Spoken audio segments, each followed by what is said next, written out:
O presidiário Lula voltou a ser doutor honoris causa da Universidade Estadual de Alagoas. Após decidir anular o título, o juiz Carlos Bruno de Oliveira Ramos voltou atrás e alegou um comando dado no sistema de forma não voluntária e arquivou o processo por prescrição.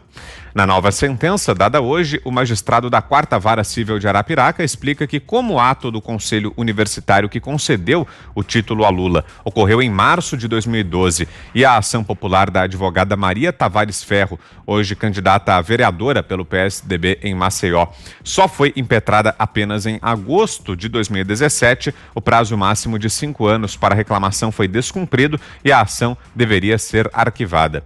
Sobre a decisão do último dia 10, em que ele mesmo anulou o título de Lula, o juiz alega erro. Aspas. A sentença foi liberada nos autos digitais de forma inadequada, possivelmente por algum comando dado no sistema, de forma não voluntária, uma vez que a minuta ainda estava em edição na fila de processos em elaboração e acabou sendo finalizada juntamente com outras decisões corrigidas no mesmo dia. E aí, Augusto? O importante é saber se ele mantém o que disse, né? Porque ele, na sentença, ele disse que é um absurdo você conceder, homenagear com o título de doutor honoris causa a um sujeito condenado em 2 processos, que ainda enfrenta várias ações penais e tal. Isso é que é a essência da coisa. Eu até escrevi um texto sobre isso, aí eu publiquei ontem, dizendo que está correto o que o juiz diz, né? Ninguém pode discordar, né, disso. Como é que você vai homenagear um presidiário, né, ex-presidiário, mas condenado em 2 instâncias aí por corrupção, lavagem de dinheiro? Mas eu também ressalvei que eu prefiro que a justiça não trate dessas coisas. Não é um assunto para a justiça, é um assunto para a própria universidade. Eles concederam esse título em 2012. E aí se verificou que eles, com o tempo, que eles haviam homenageado alguém que caiu na vida, né? O Getúlio disse na Carta Testamento que ele saía da vida para entrar na história. O Lula fez o contrário, saiu da história para cair na vida. A vida que vocês sabem a que tipo de vida eu me refiro. Pois bem, deve ficar esse problema para a universidade resolver, para que os professores e reitores que homenagearam o Lula em todo o Brasil com vários títulos de doutor honoris causa, para que eles carreguem essa mancha ou se livrem dela. Porque vai ficar muito chato, daqui a alguns anos, vai ficar chata a situação dessa turma aí.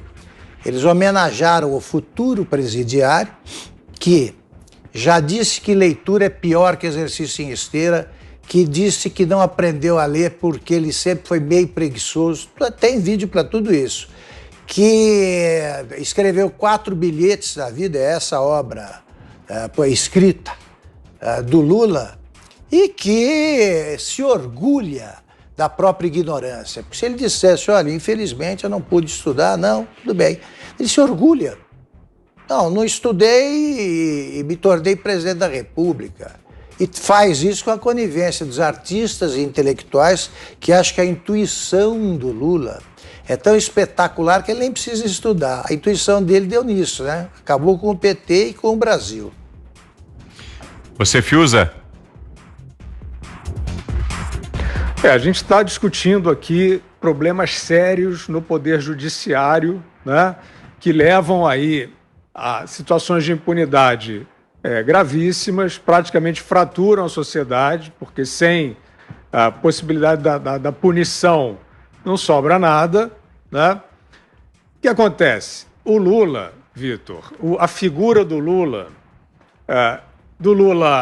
imaculado, do Lula alma honesta, que já devia ter submergido diante de tudo que aconteceu, ela sobrevive graças à cumplicidade é a palavra, de uma elite esclarecida. Então eu quero dizer o seguinte, a sobrevivência do Lula, e eu volto a dizer aqui, faço sempre essa ressalva, eu não tenho esse desejo de vingança pessoal contra alguém, não é isso.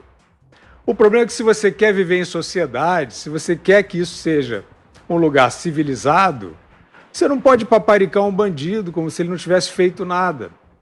Porque o Lula é a metáfora das pessoas e, hoje em dia, é só burguês, é só gente remediada, é só gente bem esclarecida e estudada que tem esse inconfessável sonho de viver acima da lei, como o Lula.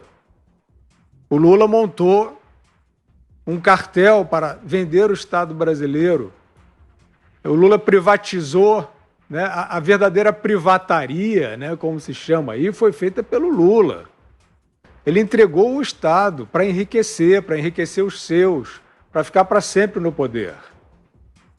O tamanho do estrago feito pelo Lula nas instituições brasileiras e o legado e a extensão desse legado é abissal, é gigantesco. Não dá para você tratar o Lula como assim, você é pró-Lula, contra Lula, aparece numa pesquisa de opinião. Isso não é um antipetismo, isso não é nada contra o Lula, é porque ele fez o que fez. E ele só não está desaparecido como um personagem político, influente, porque ele tem esse lastro, né, Vitor, que vem de gente que goza de um certo prestígio na sociedade, como é o caso de uma universidade e como são outros casos, né? Quer dizer, o Lula já foi paparicado pela prefeita de Paris, o Lula foi recebido pelo Papa Francisco, egresso da cadeia, e não foi um perdão, não. O Papa Francisco recebeu o Lula para uma reunião de trabalho, para uma reunião de combate à fome no mundo, e posou sorridente ao lado do Lula. Isto é um lastro, isto é uma credencial dada pelo líder da Igreja Católica a um ladrão. O perdão é outra coisa. Mas ele tratou o Lula como alguém em condições de discutir com a Igreja o combate à fome. O Lula provocou a fome.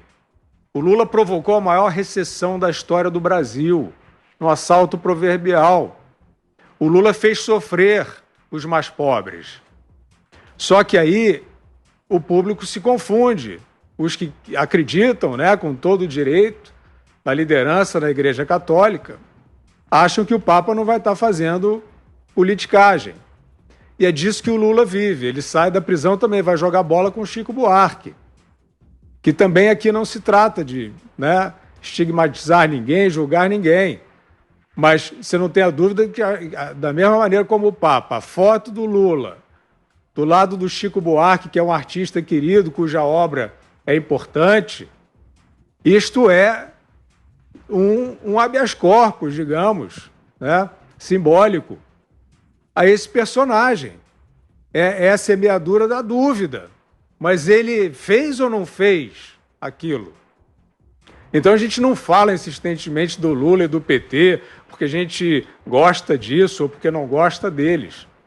É porque não há uma sociedade que possa funcionar de forma sadia se a sua elite esclarecida, intelectual, passa pano, né? Eles gostam dessa expressão, passa pano para um bandido condenado que devia estar preso.